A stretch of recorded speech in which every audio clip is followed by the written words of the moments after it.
Decode the World Unfiltered.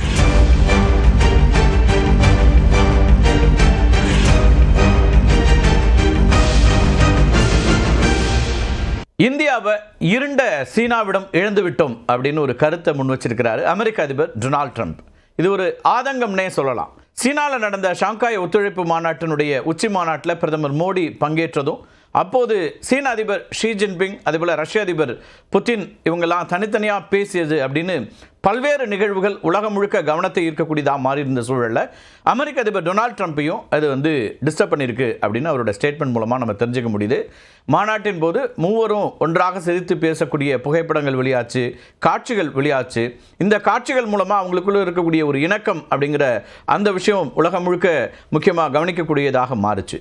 சரி, இந்த மூன்று தலைவர்கள் அவ்வளவு முக்கியமா அப்படின்னு பார்த்தா நிச்சயமாக முக்கியமானவர்கள். உலகின் மிகப்பெரிய நாடாக இருக்கக்கூடியது ரஷ்யா, அதேபோல் மிகப்பெரிய உற்பத்தி நாடு அப்படின்னு சொன்னால் சீனா, மிகப்பெரிய சந்தையை கொண்டிருக்கக்கூடிய நாடு இந்தியா.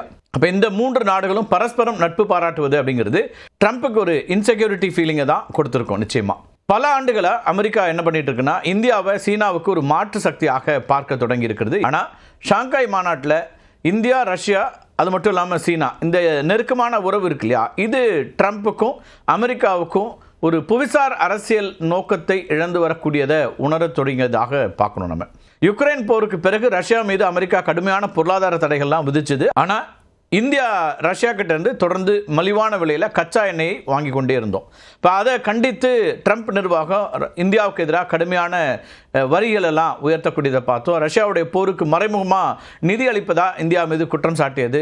ரஷ்யா கிட்டேருந்து தொடர்ச்சியாக நாம் ஆயில் வாங்கிட்டு இருக்கிறது, கச்சா எண்ணெயை வாங்குறது அப்படிங்கிறத அமெரிக்கா என்ன பார்த்துச்சுன்னா வெளியுறவு கொள்கை, அவங்களுடைய வெளியுறவு கொள்கைக்கு எதிரானது அப்படின்னு ட்ரம்ப்பும் அவருடைய சகாக்களும் நினைக்க தொடங்குறாங்க. ரஷ்யா கிட்டேருந்து எண்ணெய் வாங்குவதற்காக அமெரிக்கா இந்தியா மீது கூடுதல் வரிகள் எல்லாம் விதித்த பிறகும் இந்தியா, ரஷ்யா, அது மட்டும் இல்லாமல் சீனா, இந்த மூன்று பேருமே நெருக்கமான உறவுகளை வெளிப்படுத்துறதுங்கிறது ட்ரம்ப்பை ஏமாற்றத்துக்கு தள்ளினுச்சு அப்படின்னு தான் சொல்லணும். தன்னுடைய பொருளாதார அழுத்தங்கள் இந்தியாவுடைய நிலைப்பாட்டை மாற்றவில்லை அப்படிங்கிறது ரொம்ப ரொம்ப ரொம்ப தாமதமாக புரிந்து கொண்டிருக்கிறார் ட்ரம்ப். அதுதான் அவரோட ஸ்டேட்மெண்ட்லேருந்து இன்றைக்கி வெளிப்படக்கூடியதாக மாறி இருக்கு. இந்த நிலையில தான் ட்ரம்ப் இந்தியாவையும் ரஷ்யாவையும் ஆழமான இருண்ட சீனாவிடம் இழந்து விட்டோம் அப்படின்னு ஒரு பதிவை வெளியிடுறாரு.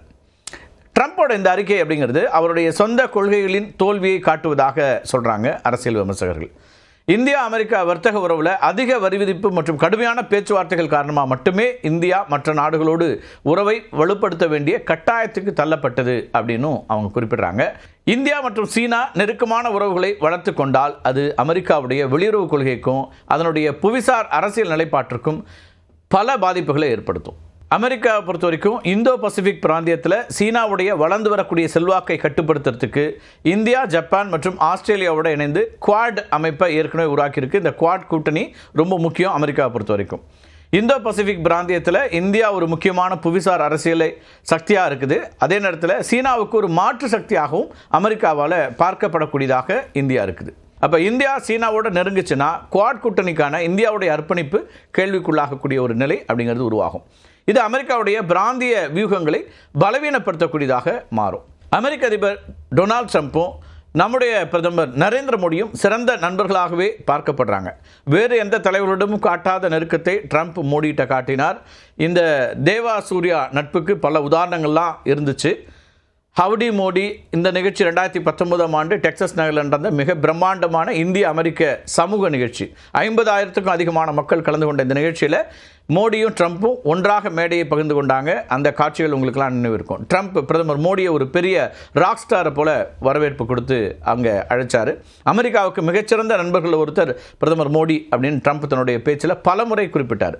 இரு தலைவர்களும் கைகோர்த்து ஸ்டேடியத்தை சுற்றி வந்த காட்சி ரெண்டு பேருக்கும் இடையில இருக்கக்கூடிய தனிப்பட்ட நட்பை வெளிப்படுத்துவதாக அப்போ இருந்துச்சு. ஹவுடி மோடி நிகழ்ச்சிக்கு இணையாக இன்னொரு நிகழ்ச்சியை சொல்லணும்னா நமஸ்தே ட்ரம்ப் நிகழ்ச்சியை சொல்லலாம். அந்த நிகழ்ச்சி இங்கே இந்தியாவில் நடந்தது. தன்னுடைய முதல் முறை ஆட்சியின் போது ட்ரம்ப் அகமதாபாத்தில் நடந்த பிரம்மாண்டமான நமஸ்தே ட்ரம்ப் நிகழ்ச்சியில் கலந்து கொண்டார். இந்த நிகழ்ச்சி உலகின் மிகப்பெரிய கிரிக்கெட் மைதானமான நரேந்திர மோடி மைதானத்தில் நடந்துச்சு. சுமார் 1 லட்சத்துக்கும் மேற்பட்ட மக்கள் இந்த கொண்டாட்டத்தில் பங்கேற்று உற்சாகமாக ட்ரம்ப்புக்கு வரவேற்பு அளித்தாங்க. இந்தியா, ரஷ்யா, சீனா இந்த நாடுகள் வளமான எதிர்காலத்தை ஒன்றாக பெறட்டும் அப்படின்னு கூட ட்ரம்ப் இப்போ கிண்டலாக ஒரு வாழ்த்தை பதிவு பண்ணியிருக்காரு. இந்த வாழ்த்து என்ன சொல்லுது அப்படின்னா, இந்த 3 நாடுகளுடைய ஒத்துழைப்புங்கிறது நீண்ட காலம் நீடிக்காது அப்படின்னும், சீனாவுடைய ஆதிக்கத்தின் கீழ் இந்தியா மற்றும் ரஷ்யா இறுதியில் பாதிக்கப்படுவார்கள் அப்படின்னும் மறைமுகமாக சுட்டி காட்டக்கூடிய ஒரு செய்தியாக ட்ரம்ப் வெளியிடுறாரு. அமெரிக்காவுடைய ஆதரவு இல்லாமல் இந்த நாடுகள் செழித்து வளர முடியாது அப்படிங்கிறது தான் ட்ரம்ப்புடைய நம்பிக்கையாக இருக்குது.